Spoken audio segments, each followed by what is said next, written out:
कहानी की शुरुआत होती है हमारे मेन कैरेक्टर रिंतारो से, जो स्कूल जा रहा होता है। लेकिन उसका चेहरा देखकर आसपास के लोग काफी डर जाते हैं। मतलब सबको लगता है कि वो कोई डेंजरस बंदा है या तो कुछ गड़बड़ है उसमें। रास्ते में उसके कुछ स्कूल फ्रेंड्स मिलते हैं जो कुछ लड़कों से भिड़ रहे होते हैं। असल में वो गुंडे जानबूझकर रिंतारो के दोस्तों से टकराते हैं ताकि फाइट शुरू कर सकें। वो गुंडे लोग पूछते हैं, अरे वो डरावना बंदा जो तुम्हारी क्लास में है वो कहाँ है? तो उसके दोस्त बोलते हैं, अरे टेंशन मत ले, वो बस आने ही वाला है। तभी एंट्री होती है हमारे भाई रिंतारो की, और जैसे वो वहाँ आता है वो सारे गुंडे पीछे मुड़कर उसकी शक्ल देखते हैं तो भाई उनका कलर ही उड़ जाता है। रिंतारो की एक्सप्रेशन इतनी ज्यादा इंटेंस होती है कि वो सारे वहाँ से डरकर भाग जाते हैं। जिसके बाद रिंतारो उन्हें प्यार से समझाने लगता है कि भाई ऐसे लड़ाई झगड़े में मत पड़ा करो, ये ठीक नहीं होता। लेकिन उसके दोस्त बोलते हैं, ये सब तेरी वजह से हुआ है, तूने किसी को मारा था इसलिए वो लोग हमारे पास आए थे। ये सुनने के बाद रिंतारो कंफ्यूज हो जाता है और कहता है कि मैंने तो ऐसा कुछ नहीं किया था। और फिर उसे पिछली रात की एक घटना याद आती है। रात में रिंतारो एक कपल को लड़ते हुए देखता है और लड़की गुस्से में लड़के को जोर से थप्पड़ मारती है और वहाँ से चली जाती है। ये सब देखने के बाद रिंतारो को लगता है कि शायद उस लड़के को बुरा लगा होगा, तो वो सिंपैथी दिखाने के लिए उसके पास चला जाता है। बट वो लड़का जैसे रिंतारो का चेहरा देखता है तो वो सीधा डर जाता है। और उसके दोस्त बोलते हैं, भाई ऑब्वियस सी बात है ना, अगर तू रात के टाइम में किसी के पास अचानक से पहुंच जाएगा तो वो डर ही जाएगा ना।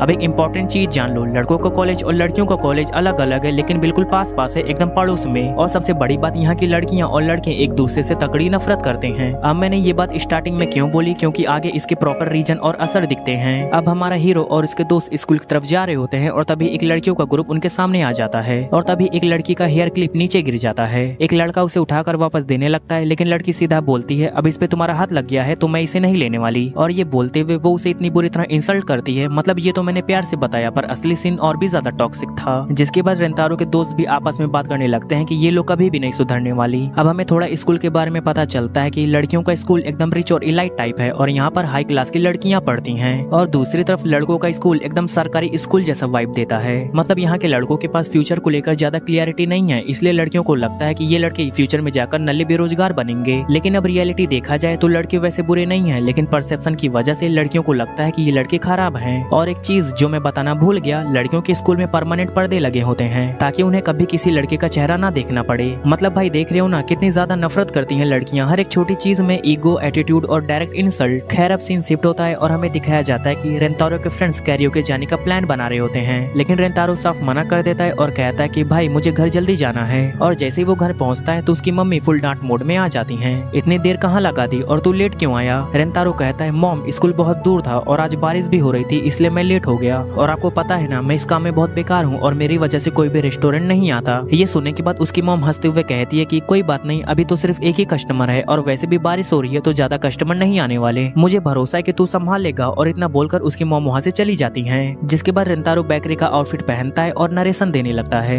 एक्चुअली मेरी फैमिली एक छोटी सी बेकरी चलाती है और कभी कभी स्टाफ कम पड़ जाते हैं तो मुझे भी काम करना पड़ता है। फिर वो कैजुअली बोलता है कि मैंने इसके बारे में अपने दोस्तों को नहीं बताया कि हमारा घर एक बेकरी है। फिर रिंतारो सोचता है कि मॉम ने कहा था कि सिर्फ एक कस्टमर है, और वो चारों तरफ देखता है और उसे एक लड़की दिखती है और भाई उसके सामने प्लेट्स का पूरा पहाड़ लगा हुआ होता है। इतना खाना देखकर रिंतारो अपने मन में सोचता है, इतनी छोटी लड़की और इतना सारा खाना। लेकिन तभी लड़की अचानक उसकी तरफ देखती है और दोनों का आई कांटेक्ट होता है। जिसके बाद लड़की घबरा जाती है और केक उसके गले में अटक जाता है। रिंतारो जल्दी से उसे पानी ला कर देता है और अपने मन में सोचता है, लगता है ये मिडिल स्कूल की लड़की है और इतना सारा खाना कैसे खाती है ये। लड़की थोड़ी देर तक घबराई रहती है, लेकिन फिर बाद में वो थैंक यू कहती है और फटाक से वहाँ से भाग जाती है। ये देखकर रिंतारो अपने मन में सोचता है कि शायद वो मुझे देखकर डर गई होगी। फिर उसकी मॉम आती है और बताती है कि उस लड़की का नाम है कोरुको वोगुरी और वो पहले भी कई बार हमारी शॉप पर आ चुकी है। फिर रिंतारो बोलता है कि मुझे नहीं लगता कि मॉम अब वो दोबारा यहाँ पर आएगी, शायद वो मुझे देखकर डर गई। लेकिन रिंतारो की मॉम उसे समझाती है कि तुम हर एक इंसान को एक जैसा मत समझा करो, सब लोग तुम्हारी शक्ल से तुम्हें जज नहीं करते और हर बात की जिम्मेदारी खुद पे लेना भी सही नहीं होता। अगर वोगुरी हमारी शॉप में नहीं आई तो क्या मैं उसे जबरदस्ती खींच कर ले आऊंगी। अब सीन शिफ्ट होता है क्लासरूम में और रिंतारो अभी भी वही सोच रहा होता है कि अगर मुझे वो लड़की फिर कभी दिखी तो मैं उसे माफी मांग लूंगा। फिर उसके दोस्त वहाँ आते हैं और बोलते हैं कि चल भाई आज साथ में लंच करते हैं। लेकिन रिंतारो थोड़ा उदास होता है और कहता है, नहीं यार आज मेरा मन नहीं है, तुम लोग खा लो। और इतना कहकर वो वहाँ से चला जाता है। और तभी पीछे से एक लड़का कहता है कि क्या तुम लोगों को पता है रिंतारो खुद जानबूझकर लोगों से दूरी बनाता है, उसे लगता है कि वो अच्छा नहीं है इसलिए वो खुद को सबसे दूर रखता है। फिर रिंतारो अपने मन में सोचता है कि मुझे वोगुरी के पास जाकर उसे माफी मांगनी चाहिए, लेकिन फिर वो तुरंत प्लान कैंसिल कर देता है और कहता है कि क्या पता अगर वो मुझे देखकर फिर से डर गई। फिर सीन शिफ्ट होता है रिंतारो के घर पे और उसकी मॉम उसके कमरे में आती है और कहती है कि वोगुरी तुमसे मिलना चाहती है। ये सुनने के बाद रिंतारो शौक में होता है, लेकिन फिर वो नीचे आ जाता है। वो अभी माफी मांगने वाला होता है, लेकिन उससे पहले वोगुरी प्यार से कहती है कि पहले कुछ खा ले यहीं यहीं बैठकर। अब दोनों टेबल पर आमने सामने बैठते हैं और रेंतारो अपने मन में सोचता है क्या ये लड़की मुझे ट्रीट देना चाहती है, वो भी मेरे ही बेकरी पर। फिर वोगुरी कहती है कि माफ करना, कल मैं बिना कुछ बोले ही भाग गई थी, इसलिए मैं तुम्हें केक खिलाना चाहती हूँ थैंक यू के तौर पे। ये सुनकर रेंतारो हंसते हुए कहता है कि तुम पहले खा लो, मैं तो रोज ही खाता हूँ। फिर वोगुरी केक खाने लगती है और कहती है कि मुझे थोड़ा अजीब लग रहा है, पर सच बताऊं तो यहाँ का केक बहुत ही ज्यादा टेस्टी होता है। रेंतारो उसे खाते हुए देखता है और अंदर से वो बहुत सेटिस्फाई फील करता है और वो कहता है कि शायद ये लड़की सच में एंजॉय कर रही है। वोगुरी फिर बोलती है कि कल जब तुमने मुझे देखा था तो तुम बहुत ही ज्यादा शॉक्ड लग रहे थे मेरे सामने इतने सारे केक्स देखकर। ये सुनकर रेंतारो मना करता है और कहता है कि ना ना ऐसा कुछ नहीं था, लेकिन मन ही मन वो कहता है कि हाँ यार लिटरली मैं पूरा शॉक्ड था इतने सारे केक्स देखकर। वोगुरी हंसते हुए कहते कि कल वैसे भी बारिश हो रही थी तो मैंने सोचा चलो एक दो केक और मार लिया जाए, इसलिए मैं वहीं बैठी रह गई थी। अब दोनों धीरे धीरे आपस में नाम पूछते हैं और वोगुरी रेंतारो को बड़े प्यारे तरीके से बात करके अपना नाम बताती है। रेंतारो अपने मन में सोचता है कि ये पहली बार है कि कोई खुद मुझसे मिलने आया और मुझे जरा भी नहीं डरा, मॉम के बाद शायद ये पहली इंसान है। वोगुरी कहती है कि सच बताऊं तो कल मैं तुम्हारी शक्ल देखकर नहीं भागी थी, असल में ये पहली बार नहीं था जब मैं तुम्हारी शॉप पर आई थी या फिर जब तुमने मेरी हेल्प की थी, शायद तुमने नोटिस नहीं किया होगा। रेंतारो थोड़ा शौक में सोचता है कि शायद सच में मैंने कभी ध्यान ही नहीं दिया। फिर वो अचानक जोर से बोलता है अरे तो फिर कल तुम भागी क्यों थी? इतना लाउड सुनकर शॉप में एक काम करने वाली एक आंटी बोलती है थोड़ा धीरे बोलो बच्चों, इतना तेज कौन बोलता है? वोगुरी थोड़ा शर्माते हुए कहती है कि ये पहली बार था जब कोई लड़का मुझे इतनी देर तक देख रहा था, इसलिए मैं शर्मा गई और वहाँ से भाग गई। ये सुनकर रेंतारो लिटरली घबरा जाता है और अपने मन में सोचता है क्या कोई मुझसे डर के नहीं बल्कि शर्मा कर भाग गया, और उसका दिमाग पूरी तरह घूम जाता है क्योंकि आज तक जो भी उसका चेहरा देखता था वो डर के भाग जाता था, पर आज पहली बार एक लड़की ब्लश करके भागी थी। फिर दोनों का आई कांटेक्ट होता है और दोनों धीरे धीरे ब्लश करने लगते हैं। रेंतारो फिर कहता है कि रात भी काफी हो गई है तो मैं तुम्हें स्टेशन तक छोड़ देता हूँ, लेकिन वोगुरी बोलती है कि अभी नहीं, मुझे पहले एक केक ऑर्डर करना है। फिर वो काउंटर पर जाती है और ऑर्डर देती है। कुछ देर बाद रेंतारो पूछता है कि क्या तुम सच में अकेले स्टेशन चली जाओगी ना, क्योंकि रात काफी हो चुकी है और स्टेशन काफी दूर है। वोगुरी जवाब देती है डोंट वरी, और हाँ एक बात और, तुम ये बिल्कुल मत सोचना कि मैं तुम्हारी शक्ल देखकर भागी थी, मैं तो सच में तुमसे बिल्कुल भी नहीं डरी थी। In fact thank you so much, तुमने मुझसे इतनी प्यारी तरह से बात की। और इतना कहकर वोगुरी वहाँ से चली जाती है। फिर रेंतारो अपने कमरे में आता है और लिटरली उसका चेहरा पूरा शर्म से लाल टमाटर हो जाता है। पहली बार किसी लड़के ने मुझसे इतने अच्छे से बात की। वो बेड पर लेटा होता है और सोच रहा होता है कि बचपन से अब तक सबने मुझे रिजेक्ट ही किया है, बट आज मुझे कोई समझने की कोशिश कर रहा था। फिर उसे वोगुरी की एक बात याद आती है, जब तुम मेरी तरफ देख रहे थे तो मेरा हार्ट बीट तेज हो रहा था। और रेंतारो उसी लाइन को बार बार याद करता है और उसके लिप्स पर हल्की सी मुस्कान आ जाती है। तभी उसकी माँ कमरे में आती है और कहती है कि वोगुरी सन अपना सामान यहीं भूल गई है, शायद वो ज्यादा दूर नहीं गई होगी, तो तू जल्दी जाकर उसे दे आ। उसके बाद रेंतारो तुरंत उठता है और भागता है बाहर और चारों तरफ वोगुरी को ढूंढता है, लेकिन वो उसे कहीं नहीं मिलती। इसी बीच हमें दो ठरकी लड़के दिखते हैं जो वोगुरी को छेड़ रहे होते हैं। वो बोलते हैं कि तुम काफी क्यूट लगती हो, हाइट भले ही छोटी हो but you are literally adorable, तो चलो थोड़ी मस्ती करते हैं। और ये सब सुनने के बाद वोगुरी पूरी तरह घबरा जाती है और तभी रेंतारो की नजर दूर उन पर जाती है। ये वही दोनों लड़के हैं जिन्होंने सुबह उसके दोस्तों को परेशान किया था। अब वो लड़के वोगुरी से पूछते हैं कि तुम रेंतारो जैसे डरावने इंसान के साथ क्या कर रही थी? वो तुम्हारा बॉयफ्रेंड तो नहीं हो सकता, तुम्हें उससे दूर रहना चाहिए वरना तुम्हें भी उससे दिक्कत हो सकती है। रेंतारो फिर उन तक पहुंच जाता है और वो डर रहा होता है और वो अपने मन में कहता है कि क्या पता वोगुरी भी अब मुझे वैसा ही समझे जैसा ये लोग कह रहे हैं। लेकिन तभी वोगुरी बोलती है क्या तुम लोग सच में इतनी ज्यादा गंदी सोच रखते हो? तुम लोग सिर्फ सुनी सुनाई बातों पर किसी को जज करते हो। अगर तुम लोग रेंतारो से एक बार बात करते ना तो तुम्हें पता चलता कि वो कितना अच्छा इंसान है। तुम दोनों ही असली बेकार हो जो दूसरों के बारे में गलत बातें फैलाते हो। ये सुनने के बाद एक लड़के को इतना ज्यादा गुस्सा आ जाता है कि वो वोगुरी को पंच करने के लिए अपना हाथ उठाता है, लेकिन तभी रेंतारो टाइम पे वहाँ पहुंच जाता है और वो पंच उसे लग जाता है। उसके सर में हल्की सी चोट लग जाती है लेकिन वो रुका नहीं। रेंतारो फिर गुस्से में उन दोनों से पूछता है तुम लोग उसके साथ क्या करना चाहते थे? हाँ, तुम जैसे घटिया लोग दूसरों को सिर्फ डराते हो। फिर वो दोनों लड़के रेंतारो का गुस्सा देखकर डर जाते हैं और तुरंत वहाँ से भाग जाते हैं। ये सब देखकर वोगुरी काफी डर गई थी और रेंतारो को देखकर रोने जैसी हालत में आ जाती है। वो कहते कि आई एम सॉरी, सच में मुझे माफ करना। लेकिन रेंतारो कुछ भी नहीं कहता, बस उसे शांत करने की कोशिश करता है क्योंकि वो जानता था कि वोगुरी उसे समझती है। उसके बाद वोगुरी कहती है ये सब मेरी वजह से हुआ, प्लीज मुझे माफ कर दो। लेकिन रेंतारो जवाब देता है तुम्हें माफी मांगने की बिल्कुल भी जरूरत नहीं है। उनका पंच मुझ पर कुछ खास असर नहीं कर पाया, बस सिर्फ दीवार से टकरा गया इसलिए थोड़ा सा ब्लड निकला। डोंट वरी, मैं ठीक हूँ और शायद ये मेरे लिए एक तरह की सजा भी थी। वोगुरी थोड़ा हैरान होकर पूछती है मतलब तुम बच सकते थे उस पंच से? रेंतारो कहता है हाँ मैं बच सकता था, पर मुझे लगा था कि तुम भी बाकी लड़कियों की तरह हो जो मुझे देखकर डरती है या मुझे गलत समझती है। मुझे खुद तुम पर भरोसा नहीं हुआ और इसके लिए अब मुझे माफी मांगनी चाहिए। वोगुरी कहती है नहीं, इसमें तुम्हारी कोई गलती नहीं है, एक्चुअली तुम माफी नहीं मांगो, तुमने मेरी जान बचाई है। फिर रेंतारो अपने मन में सोचता है ये लड़की कितनी ज्यादा अच्छी है, मेरे जैसे बंदे को ये समझती है और मुझे अप्रिशिएट भी करती है। फिर वोगुरी उसका घाव साफ करती है और कहती है कि मुझे समझ नहीं आता कि लोग तुमसे क्यों डरते हैं, तुम तो इतने अच्छे इंसान हो। फिर वो ब्लश हंस करते हुए बोलती है कि और हाँ, मैं एक चीज बोलना भूल गई, थैंक यू मेरी जान बचाने के लिए। उसके बाद हम देखते हैं कि रिंतारो लिटरली शॉक में था और वो कहता है कि मुझे पहली बार किसी लड़की ने थैंक यू बोला। और वो मन ही मन में सोचता है कि मैं कितना अजीब हूं ना, लोगों की वजह से मैं खुद को पीछे करता गया, पर आज पहली बार किसी ने मेरी कदर की। और सच कहूँ ये थैंक यू मुझे बार बार सुनना है। उसके बाद रिंतारो वोगरी को स्टेशन तक छोड़ने जाता है और वोगरी बोलती है कि अगली बार जब मैं तुम्हारी शॉप में आऊंगी ना, तो हम दोनों साथ में बैठकर केक खाएंगे। रिंतारो का हार्ट लिटरली एक्सप्लोड हो जाता है अंदर से और वो कहता है कि यार फिर से हार्ट बीट तेज कर दिया इसने। वो मोमेंट इतनी ज्यादा प्यारी होती है कि रिंतारो अपने मन में सोचता है ये इमेज में पूरा एपिसोड भर लगा दूंगा, फिर भी बोर नहीं हो पाऊंगा। अब नेक्स्ट सीन में हमें अगले दिन का सीन दिखाया जाता है जहाँ रिंतारो पूरी तरह थका हुआ लग रहा होता है क्योंकि वो रात भर सो नहीं पाया, क्योंकि वो सिर्फ वोगरी के बारे में सोच रहा था। फिर वो स्कूल के बाहर गर्ल्स स्कूल की बिल्डिंग की तरफ देखता है जहाँ गर्ल्स स्कूल के पर्दे हमेशा की तरह बंद होते हैं। बट सडनली रिंतारो नोटिस करता है कि कोई लड़की वो पर्दा खोलने की कोशिश कर रही है और जैसे ही पर्दा खुलता है और हम देखते हैं कि वो लड़की वोगरी होती है, जिसके बाद दोनों का फिर से आई कांटेक्ट होता है, वो भी दूर से, और कुछ सेकंड के लिए टाइम रुक सा जाता है और रिंतारो और वोगरी बस एक दूसरे की तरफ देखते रहते हैं। और जैसे ही रिंतारो को फील होता है कि वेट, क्या ये लड़कियों वाले स्कूल में पढ़ती है, अब उसे फाइनली समझ आ गया था कि वोगरी एक्चुअली उसी स्कूल की स्टूडेंट है, ना कि कोई मिडिल स्कूलर।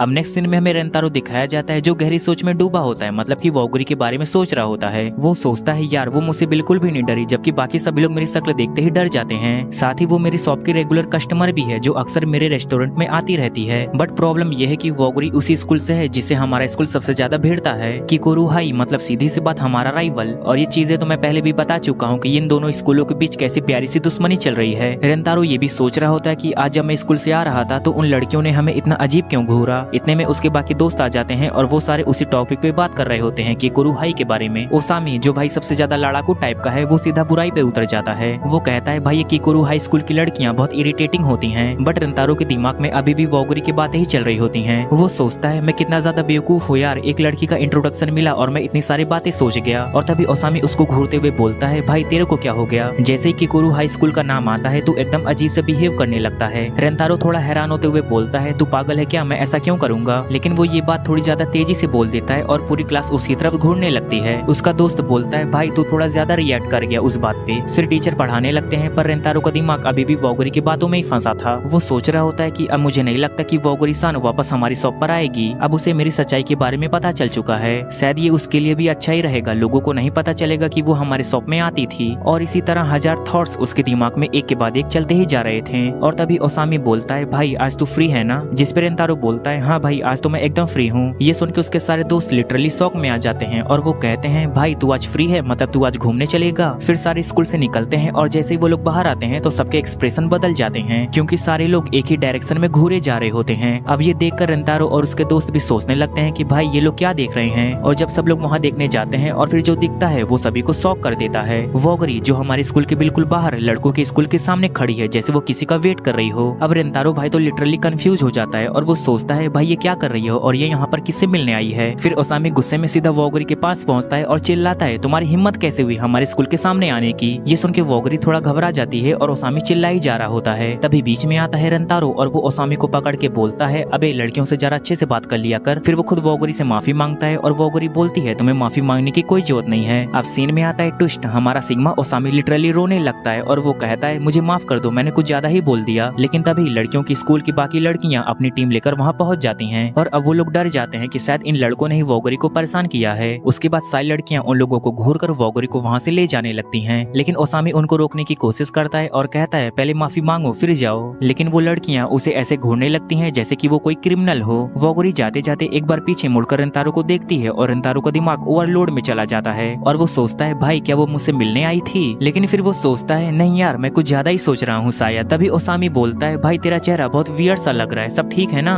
लेकिन रिंतारो गुस्सा होकर कहता है बकवास बंद कर। पर फिर वो सोचता है क्या मैं खुश हो रहा हूँ, नहीं नहीं मुझे नॉर्मल रहना चाहिए, इन सब चीजों से दूर रहना चाहिए। इसके बाद सभी लोग कैरियोके चले जाते हैं चिल करने के लिए। उसके बाद ओसामी माइक पकड़ता है और भाई क्या ही गाना गाता है, लिटरली बंदे में टैलेंट तो है। और उसको मिलते हैं पूरे 90 पॉइंट्स। फिर साको रिंतारो से पूछता है भाई तूने अपना गाना चुना या नहीं। रिंतारो बोलता है बस 5 मिनट और दे दे, मैं सेलेक्ट कर लूंगा। साको उसको ध्यान से ऑब्जर्व करता है और फिर एकदम सीरियसली बोलता है रिंतारो कुछ प्रॉब्लम है क्या, अगर कुछ है पास्ट या प्रेजेंट में तो हमसे शेयर कर सकता है भाई। अब साको को भी लग चुका था कि रेंतारो कुछ न कुछ छुपा रहा है, मतलब उसके चेहरे के एक्सप्रेशन थोड़े वियर्ड से लग रहे थे। सर पे हल्की सी चोट भी थी और बंदा थोड़ा खोया खोया भी रहने लगा है। बट रेंतारो के दिमाग में एक ही बातें चल रही होती है, मैंने वोगरी से बात की और सच बोलूं तो मुझे बहुत अच्छा लगा, पर अगर ये सारी बातें दोस्तों को मैं बता दूं तो पता नहीं ये लोग मेरे बारे में क्या ही सोचेंगे। और इसी सोच की वजह से रेंतारो बोलता है मैं ठीक हूँ भाई, कोई टेंशन मत लो। जिसके बाद सभी लोग एंजॉय करना शुरू कर देते हैं। तभी कोई पूछता है तो रेंतारो तूने डिसाइड किया कि कौन सा गाना गाएगा? रेंतारो कहता है अरे नहीं भाई अभी मैंने नहीं सोचा। तभी ओसामी बोलता है तो फिर मैं तेरे लिए गाना चुनता हूँ। रेंतारो कहता है अबे तू पागल हो गया है क्या? फिर वो साको से माफी मांगता है और कहता है भाई आज थोड़ा ज्यादा ही वियर्ड फेस बना लिया था मैं। साको हंसते हुए कहता है अब तेरे लिए मैं क्या ही कर सकता हूँ, और फिर वो गाना गाने के लिए चला जाता है। अब नेक्स्ट सीन में जब रेंतारो अपने घर पहुंचता है तो देखता है कि रेस्टोरेंट अभी भी खुला है, और जैसे वो अंदर जाता है बंदा लिटरली शॉक हो जाता है क्योंकि वोगरी उसका वहाँ वेट कर रही होती है। और जैसे वो अंदर आता है वोगरी बोलती है वेलकम बैक। रेंतारो थोड़ा कंफ्यूज होकर पूछता है तुम यहाँ किस लिए आई हो? वोगरी कहती है सबसे पहले मैं तुमसे माफी मांगना चाहती हूँ, मेरे दोस्तों ने आज जो किया वो सही नहीं था। रेंतारो कहता है नहीं तुम माफी मत मांगो, जरूरत नहीं है। तभी पीछे से उसकी माँ की आवाज आती है और वो कहती है अच्छा बेटा तो तू आ ही गया, तुझे पता है ये लड़की तेरा कब से वेट कर रही है। उसकी माँ फिर से बोलती है अब जब तुम आ ही गई हो तो थोड़ा और टाइम स्पेंड कर लो, तब तक मैं तुम्हारे लिए एक अच्छा सा केक लेकर आती हूँ। तभी वोगरी के पेट से आवाज आने लगती है और ये सुनकर सभी लोग हंसने लगते हैं।